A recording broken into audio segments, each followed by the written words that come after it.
Assalamualaikum warahmatullahi taala wabarakatuh. Tuan-tuan dan puan-puan, apa khabar? Hari ini saya akan berkongsi dengan anda tentang 5 polisi yang menjadi tunjang kepada HR ataupun cara bagaimana untuk anda menguruskan pekerja anda di tempat kerja.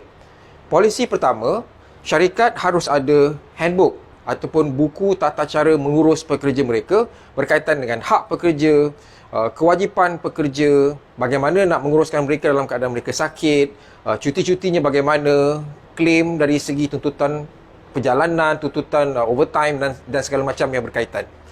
Dan handbook ini juga merupakan bahan rujukan utama bagi majikan untuk nak menyelaraskan banyak perkara, terutamanya dari segi tuntutan selain daripada isu-isu berkaitan dengan disiplin.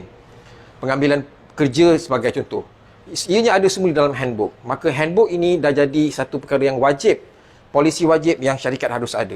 Yang kedua, majikan juga harus ada polisi yang dipanggil sebagai gift policy ataupun polisi berkaitan dengan hadiah, kerana ianya sekarang ini harus selaras dengan Seksyen 17A Akta SPRM, di mana syarikat harus mempunyai satu polisi yang melindungi top management, pengurusan tertinggi sehinggalah ke bawah termasuk dengan syarikat itu daripada sebarang tindakan pelakuan salah laku yang melibatkan rasuah.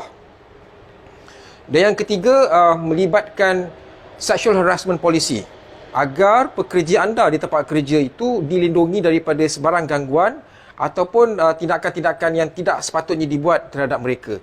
Kalau ada di antara mereka mengatakan tempat kerja kita ni lelaki semua, apa nak buat sexual harassment? Tuan-tuan dan perempuan, gangguan seksual tidak pernah mengira dan mengenal jantina. Dia boleh jadi pada lelaki, sesama lelaki ataupun berlainan jantina. Asalkan ada polisi itu, sekiranya mana-mana pihak yang menjadi mangsa, ianya boleh diuruskan dengan baik. Itu yang ketiga. Yang keempat adalah berkaitan dengan drug abuse policy, penyalahgunaan dadah. Terutamanya jika ianya berlaku di tempat kerja. Apa yang majikan perlu buat? Bagaimana nak buat ujian saringan air kencing? Bagaimana nak buat laporan polis? Bagaimana nak menguruskan pekerja yang memang dah disahkan sebagai penagih atau mereka terlibat dalam penyalahgunaan dadah ini? Polisi ini harus jelas, kerana tanpa polisi ini, sekali lagi majikan terutamanya HR akan menjadi sangat pening bagaimana nak menguruskan secara keseluruhan proses ini. Dan yang kelima adalah dari segi polisi menguruskan PNC ataupun Private and Confidential Policy. Polisi ini penting tuan-tuan dan perempuan kerana dia akan melindungi anda punya hak cipta, dokumen, formula, apa sahaja surat cara yang penting ataupun strategic dokumen yang berkaitan dengan perniagaan syarikat anda. Jika pekerja-pekerja ini yang terlibat di dalam penyediaan dokumen-dokumen ini membocorkan rahsia ini keluar, maka akan jadi tidak eloklah bagi syarikat anda. Dan untuk nak menguruskan hal ini, maka PNC polisi dilihat sebagai satu cara yang terbaik untuk anda nak mengekang, mengikat dan juga memastikan mereka ini mematuhi arahan yang sepatutnya mereka buat.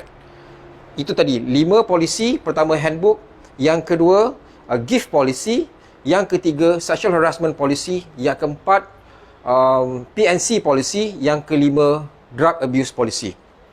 Daripada saya, Syamsul Rijal Jamil, Managing Potential with Knowledge.